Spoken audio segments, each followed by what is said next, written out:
Okay, it's going to be a review of Double or Nothing 2024. So I think Revolution, I've said that that's probably, AEW's most consistent show. Would definitely still agree with that. I would say Double or Nothing, for my personal taste, it's been their weakest, out of their, when you look back at the series of Double or Nothing, I think they get a little bit wacky, with the Stadium Stampede. Then it kind of morphed into Anarchy in the Arena. At the same time as well, I think they run a little bit long on purpose because, it's under the same umbrella with Warner Brothers Discovery, TNT, Bleacher Report, the NBA Conference Finals, competes with Double or Nothing almost every year. So I think Tony Khan's mindset is that he wants to get people to order the show, just for the main event, like they did with Punk and Hangman a couple years back. So I think that's the thought process. I think he kind of treats this like it's a boxing pay-per-view. So I could see the length is getting a little bit of criticism here. I watched the replay. I watched this, a couple matches at a time. It was a little bit easier to digest, in that format. So I could completely understand if some guys felt fatigued or tired, trying to, sit through this in one sitting, late at night. So, but hey, man, I think it was a really, really good show. I think everything pretty much, was good. There was nothing bad on it. At the same time, though, I'm not going to say that the show had anything amazing or anything must-see on it. Definitely not as good as Revolution. I wouldn't say it was as good as Dynasty. But when we're talking about something that was just long and really, really consistently good, this might have the most depth, I think, out of any AEW show. But hey, man, let's get right down to it. First match tonight, we got Will Ospreay challenging Roderick Strong for the International Championship. This is actually my match of the night. And it's funny because out of Ospreay's 3 big matches on AEW so far, this is by far the weakest. But it was still really, really damn good, though. I mean, a couple things I think had it going against it. I think the Taven and Bennett interference, was kind of a nuisance at first, especially with Ospreay taking that Doomsday bump. Like it looked like he, didn't clear it properly, and then you had to worry about Ospreay and the neck. But I think he was okay. He was able to compete here. I think the show had way too much Don Callis on it. I just think it was a little bit unnecessary, but at the same time, they really kind of dramatized the Tiger Driver 91 spot with Ospreay being conflicted. So I thought that worked out well. I mean, I think Roderick, this is probably his best match in AEW so far. I think they could have had a better match.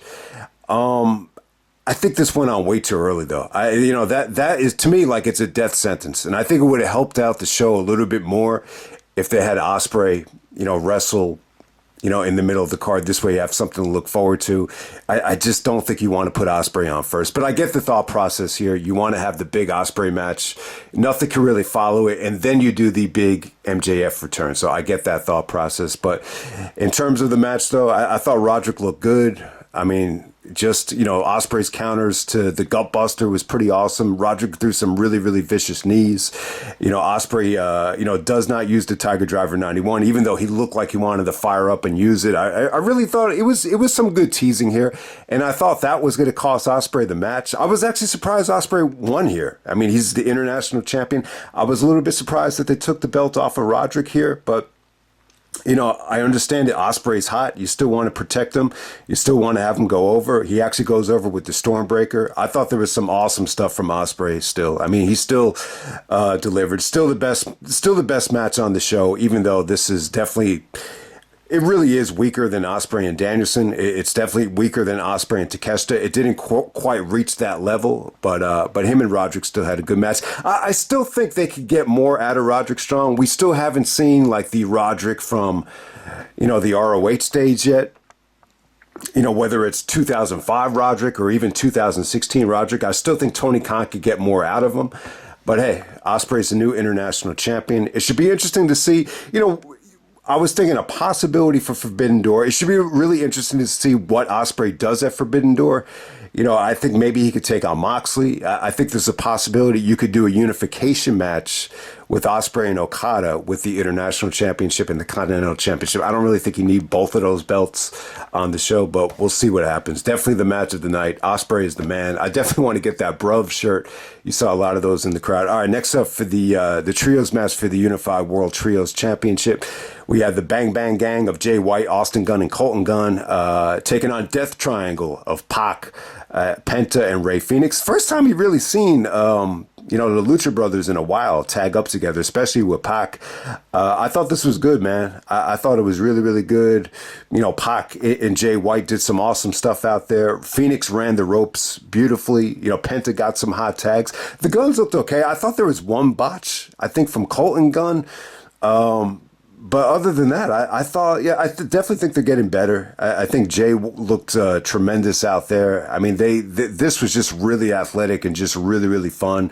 This is going to go down as the most underrated thing of the night. You almost forget that this match, even took place because there's so much stuff on this show. Juice Robinson's return came off great. I thought it got like a huge pop. Like for whatever the reason, it felt like a huge surprise. So the Juice is back. It's not OJ, but it's Juice Robinson. He, the referee was like, I think he was like distracted by the belts, and that enabled Juice to come out there to hit Pac, and then Jay White goes over with the Blade Runner.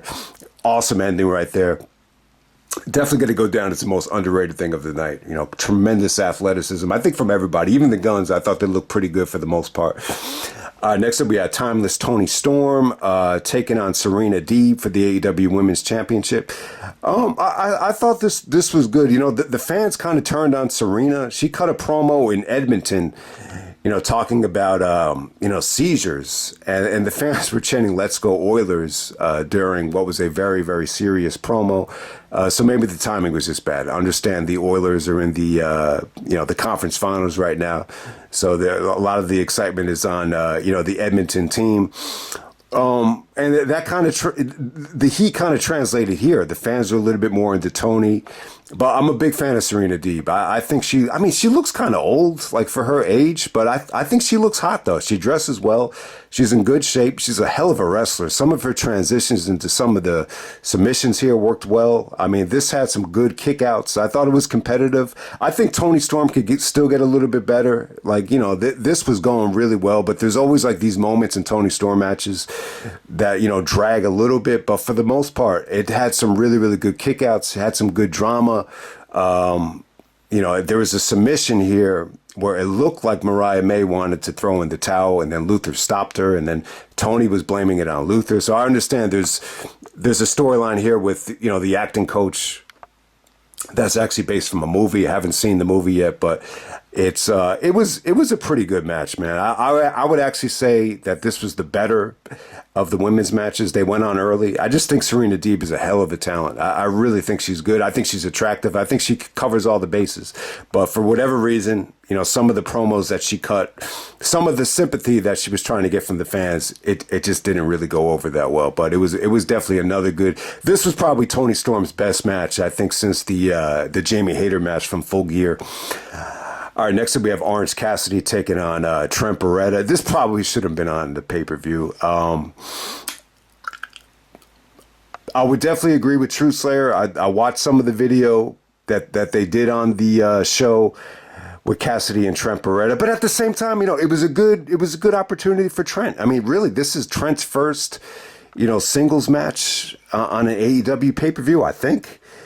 And he hasn't had a lot of pay-per-view matches going up against Orange Cassidy. He kind of broke away from the Best Friends. He turned on the Best Friends in front of his mother. I think Chucky had to retire.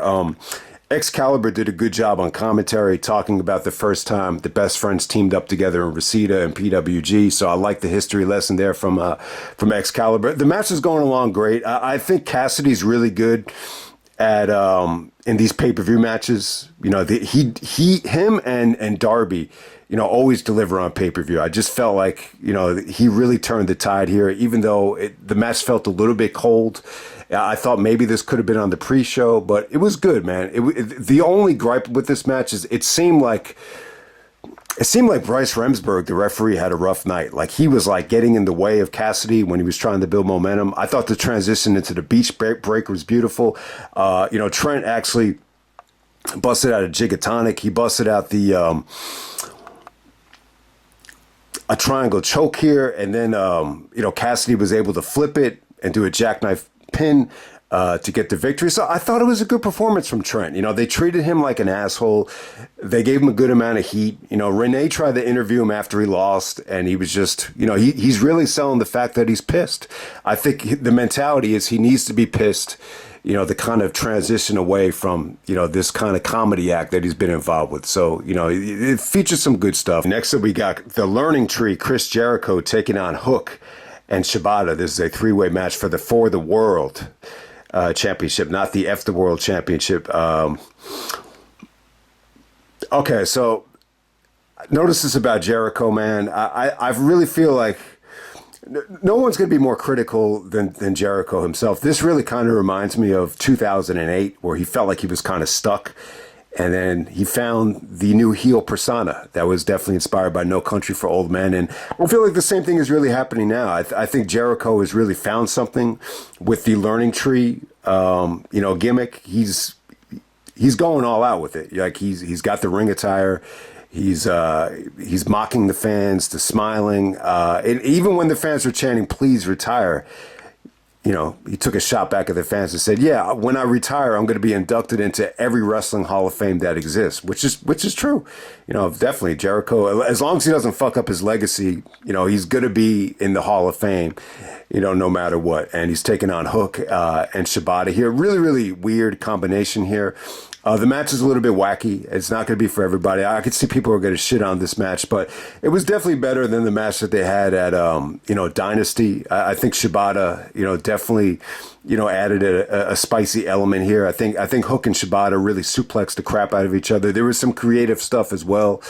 Jericho, something fresh out of the bag every single time. You saw hockey pucks. This time you saw it being dice. So, yeah, Jericho took some nasty bumps and T-bone suplexes on the dice. I thought, yeah, man, I think everything here was funny. Big Bill came out and tried to make the save. He ended up getting T-bone through the table. That was a pretty fun bump. The bounty hunter, Brian Keith, actually came out with almost like a lucha-style mask. And when he took the mask off, it kind of felt to me like a lot of people just, didn't know who he was. So it didn't get like the best reaction in the world.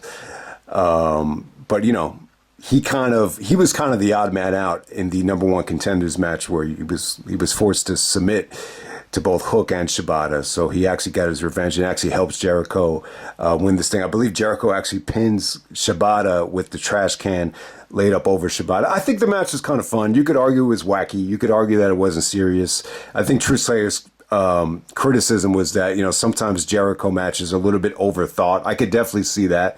But at the same time, it was an interesting combination. I think Shibata actually helped them out, like no matter how you look at it. All right, next up we had John Moxley taking on Konosuke Takeshita with Don Callis.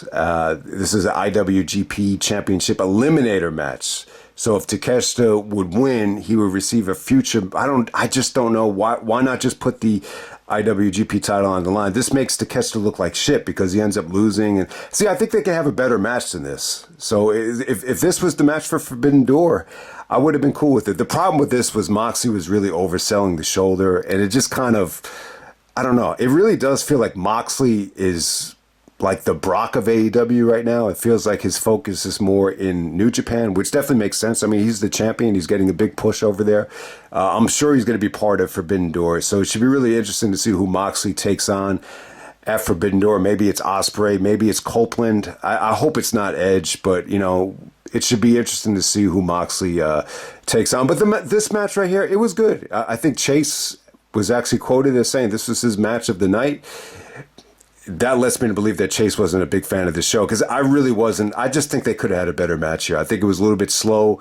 I think Takeshita was great. I think Takeshita had his moments with the strikes and with the wheelbarrow deadlift German. Thought that came off great. I think Moxley was just, sucked it up, and you saw some good fighting spirit from him. And Moxley's definitely gotten better. He's gotten more toned. His clotheslines and his strikes are a little bit more sharper now. I just the Callis stuff kind of it was kind of an abrupt ending. Excalibur on commentary was saying that if Takeshita just wrestled his style and didn't listen to Callis, he would have won the match. I think Takeshita brought the chair into the ring, and it gave Moxley enough time to recover, where he hit him with the curb stomp, and then I think Moxley hit him with the Death Rider, or the Dirty Deeds, or the Paradigm Shift to win this thing. Takeshita actually busted out a lot of Moxley moves here, especially the Death Rider, but it was good. I mean, it was, once again, this is another solid match, but I just don't think it reached its ceiling when you look back on it. All right, next up we had Adam Copeland taking on Malakai Black.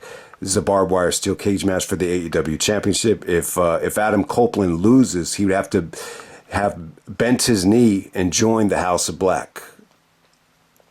So, Adam Copeland versus Tommy and Malakai Black. I was hoping this would be just a straight up singles match. I think, we've seen a lot from Edge. Away from the Copeland challenges, you've seen just a lot of blood feuds, whether it's Christian, whether it's now with Malakai Black. I was hoping they would just go straight up one-on-one. Not a big fan of cage matches. I feel like we've seen Edge in these Hell in a Cell, matches. It's very reminiscent to Finn Balor. I would actually prefer the Balor match over this. I thought the Balor match had, more creative spots. I think it had more athleticism. I think it had better execution. I just wasn't crazy about this. I just felt like the cage kind of held them back here. What really saved the match for me is just some of the booking. I really wasn't impressed with the wrestling at all here. A lot of it was, table bumps. Everything was in the ring. The chairs, the tables, the barbed wire, everything was in the ring. That's not really why that didn't really hurt the match for me. I just thought some of the execution here, could have been a little bit better. I don't see how Edge botching the elbow drop off the top of the cage made this match better. I really don't see that. I think, and I can't say this is one of Edge's, best steel cage matches or best Hell in a Cell matches. I would definitely not put it on that level. I think what saved the match for me was just the creativeness with the booking here. It looked like, Matthews and Brody were going to side with Adam, and then they turn on him. And then once they get back into the ring, Gangrel comes underneath the ring and makes the save, which makes sense. You can see Adam was actually wearing Brood tights. So it was cool, man. I mean, I'm not a huge Gangrel fan, but I would definitely say in the heat of the moment, it was definitely a creative, moment, to have Gangrel finally reunite with Adam Copeland. Apparently, this is something that Edge wanted to do when he was in WWE, but, for whatever the reason, it fell on deaf ears. So it's pretty cool. I mean, it was a cool moment. Malakai actually, passes out with Edge choking him out with the barbed wire. But, ultimately, man, I just don't think, Edge has been a great fit for AEW so far. If you're going to compare it to Punk, I just think Punk was definitely a better fit for alternative fans. I just feel like a lot of what we've seen from Edge so far, we've already seen it in WWE. I just would have preferred, this match with Malakai Black to be, straight up, because I think Malakai Black is a hell of a talent. And this is actually his first loss, I think, since the Cody matches. So he hadn't lost in a long time. I just don't think, Malakai Black is just someone that I think AEW could have gotten a lot more out of, for whatever the reason. But yeah, the match was definitely a lot of fun. But from a wrestling standpoint, I'm not going to come on here and say that this was better than, some of the steel cage matches or Hell in a Cells that Edge had in WWE. I'm just not. Okay, next up we have Willow Nightingale defending the TBS Championship against Mercedes Mone. Mercedes gets a huge entrance here. The CEO stuff, I never mentioned this before, and I should have, back at Big Business, but I don't know. I just think it's kind of whack. I don't know why she can't use like something. I know she was the boss, Sasha Banks, so I don't know why they can't use the boss. It's not like WWE should have that trademark, because I believe Snoop was the first one to start using the term boss player or pay the cost to be the boss. Remember Snoop's first album after he broke away from Death Row and No Limit? It was pay the cost to be the boss. He had a song called Boss Player. So that's kind of where the gimmick started. the first rapper to use the term CEO, from what I remember, was actually Big L. Remember Lamont Coleman? He actually, died. He was actually shot in 1999 in Harlem. But, give him credit. He was the first one to use the term CEO. But in terms of a wrestling character, the CEO thing, it just, I don't know. I'm just not a big fan of it. I think it sounds corny. It doesn't sound like something cool that the alternative promotion would actually use to try to cash in on, a talent like Mercedes Moné. That's just my take on it. But, the match was good between Mercedes and Willow. I think it was good. I don't think it was great. I thought it got off to a great start. I think Mercedes, for the most part, I don't think the fans really knew who to cheer for here. I just think it was mixed. Mercedes has been more of the heel in this situation. I think Willow is too sweet and too good-hearted to be a heel. But I think Mercedes, for the most part, she had a little bit of a tough time, transitioning Willow into submissions and getting her off her feet. Willow is carrying a little bit more weight, and Mercedes is very slim and slender. So I think that's one of the issues that the match had. Definitely think they could have a better match down the road. And I'm a big fan of Willow. I like Willow. I don't think, her weight is an issue. I find her to be a much better worker than females like Doudrop or Nia Jax. So I definitely think it was good. I think it had some really, really good, the Meteor, some of the transitions into, some of the submissions from Mercedes was pretty good. It wasn't bad. And the ending was pretty damn impressive as well. It's almost like Mercedes does the, variation of the gory special to put away Willow. So it was okay. It was just a little bit anticlimactic, especially if you're going to consider that Mercedes was going to win the TBS championship. I don't think it really felt like that big of a victory to me in terms of, the TBS title, feeling more credible now that it's on Mercedes. So the aftermath was pretty memorable. Stokely's a little bit pissed that Willow lost the match, and it looks like Chris Statlander is going to console her. And then on the way out, Statlander just kind of rams her on the entrance ramp, and then so Chris Statlander turns heel on Willow, and that's pretty much it. I thought the match was pretty good. I just don't think it was great. All right, next up we have Swerve taking on Christian Cage, AEW World Championship match. I like the storyline here. If you remember when Nick Wayne was still a babyface and Swerve was a heel, he went to Seattle at the wrestling school, and I believe he actually bloodied up Nick Wayne. I can't remember what feud that was for Swerve. But yeah, Christian has become like the stepfather to Nick Wayne. So it only made sense to go back to Swerve and Christian.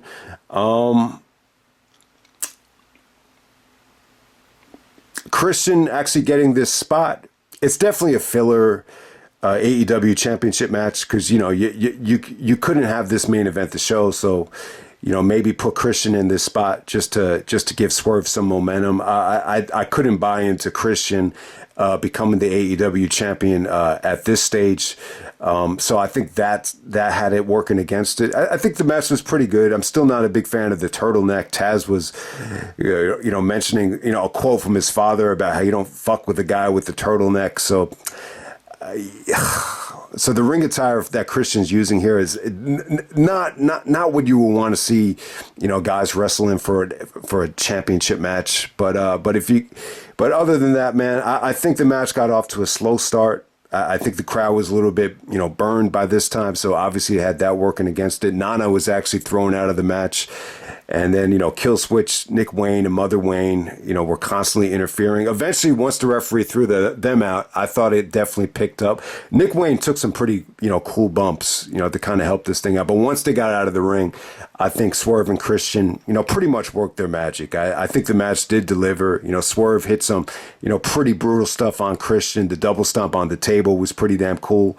It looked like Christian really fucked up his back on that. Swerve took some chances. He actually did a crash and burn into the steel steps. But yeah, for the most part, man, there was some good transitions, some good counters from Christian out of that Welcome to Japan finish that Swerve uses. And yeah, Swerve really did a good job of, hyping up the fans for the double stomp finish. And then he hit him with the, running insecurity, to end this thing. So it was good. It was good. I just don't think it was, I just don't think Christian was a believable, challenger here. So it looks like the winner of this battle royal is going to get the title shot at Forbidden Door. So it should be interesting to see who Swerve takes on at Forbidden Door. I get the feeling it's not going to be someone from New Japan, but, we'll see what happens there. And then we have the Anarchy in the Arena match. We got the Elite, the Young Bucks, Okada, and Jack Perry taking on Team AEW of Bryan Danielson, Darby Allin, and FTR of Cash and Dax. I thought this was pretty good. My one problem with the Anarchy in the arenas,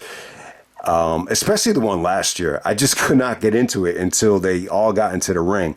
So last year's was pretty damn good. Like the last 10 minutes were exceptional. Even the one when Bryan Danielson got hurt, I thought, that's still probably Danielson's best performance in the Anarchy in the arenas. But I just think from start to finish, this was probably the best one. This didn't really irritate me that much. I think with the music here, the music was actually funny. They tried to use, different music throughout this whole thing. The Young Bucks wanted to use their theme. And then Danielson said, cut this crap off. Let's go to put on the best theme in the history of pro wrestling. Then you have Final Countdown playing, which was cool. I mean, I wasn't crazy about it. I think the best part of it was when Matt Jackson said, shut this fucking music off. This is going to cost me $200,000. So, yeah, they have to pay the rights fee to use the music. So I thought that was actually pretty funny. But yeah, man, I mean, it was pretty crazy. I think from start to finish, I think this might be the best Anarchy in the Arena. It was pretty crazy. And I'm not a huge fan of these matches, but I thought they gave you something special here. I like the fact that Darby was in the match instead of Moxley. I think you put Moxley in this match, it would have felt forced. So I think they made the right call there. Plus FTR and the Young Bucks, have been feuding, so it made sense for them to be in it. I think Okada being in the match was good. It was good for him. It's good to kind of build his personality up, but at the same time, he's not exactly in his element. I think Okada is more of a, serious wrestler, but this was, you could definitely argue that it was good to kind of build him up as being multidimensional. He did some crazy stuff out there. The highlight would be the thumbtacks on the elbow pad to do the Rainmaker. That was pretty damn cool. I got to say, though, man, Darby really stole the show here. He brought out that flame torch, and he actually lighted Jack Perry on fire. Jack Perry I think he actually got into an accident. He had his own vehicle. I think he hit his head on the steering wheel, but when he did come back, he got lit on fire.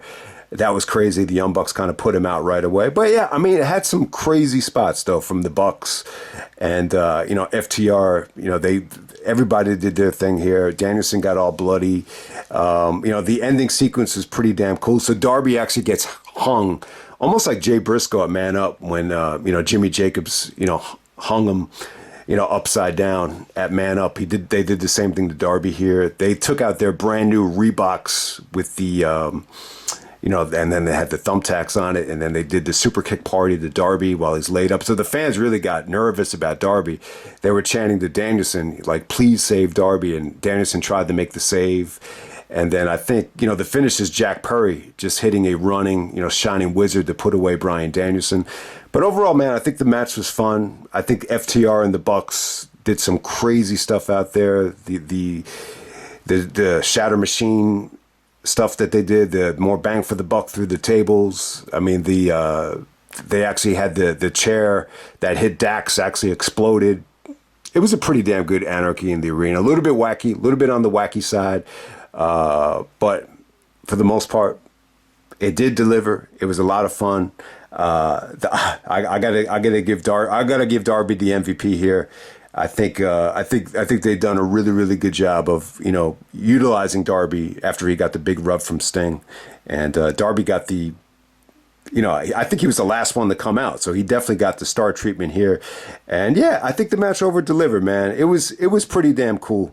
But yeah, I mean, I could see this show just getting a lot of criticism from Ospreay and Roderick is definitely the match of the night. But from then on, it's consistently solid. But there's nothing that I think is going to have a ton of replay value.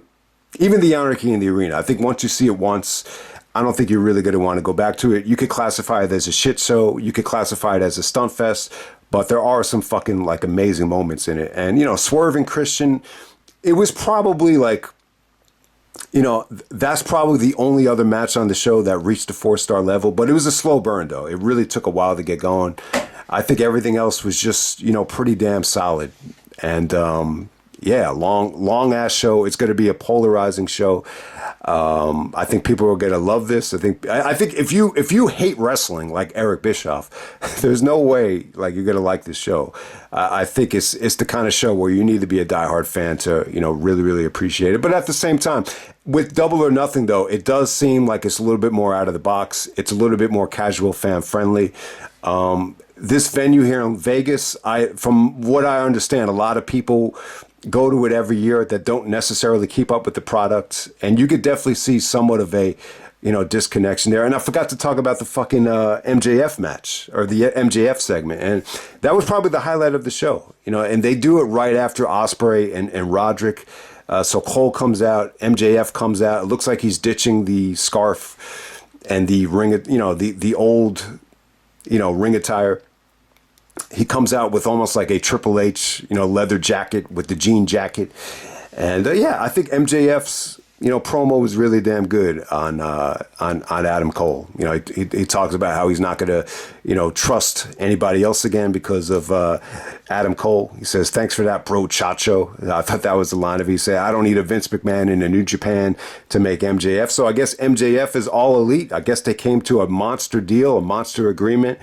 And it definitely does make a lot of sense. I think MJF's presence has somewhat been missed. At the same time, I think the Cole stuff, how they drag that out with the main event of All In, and even some of the wackiness leading up to Full Gear and the Devil stuff, I just think they need to put an end to it. And but we'll see. We'll see how Cole kind of responds from this, because this really didn't make Cole look amazing in my opinion. But, honestly, guys, that might have been the highlight of the show. Just MJF's return. He got a huge pop. Juice Robinson got a huge pop. Gangrel got a huge pop. There was some nice little surprises and swerves, and the Anarchy in the arena. It definitely was a shit show, but it was pretty cool. I mean, it almost had like a Six Flags, Stumpfest type of feel to it. But I think from start to finish, this was probably the most enjoyable one. A lot of them I just felt like got off to really bad starts. This one, I felt like it kind of got off to the best start. And maybe last year's had the better ending. But, when it comes down to it, though, I got to say this is probably the best Double or Nothing show that they've done, probably since the first one. It's probably better than the first one from start to finish as well. But, yeah, Double or Nothing, the pay-per-view just hasn't been that consistent over the last couple of years, but this would probably be the most consistent. But I'm not going to lie to you, this is definitely not, an amazing AEW pay-per-view. It doesn't have like a ton of amazing matches, but I think the timing is right. I think Forbidden Door will definitely be the much more decorated show from a serious wrestling standpoint. I'll just end it right there.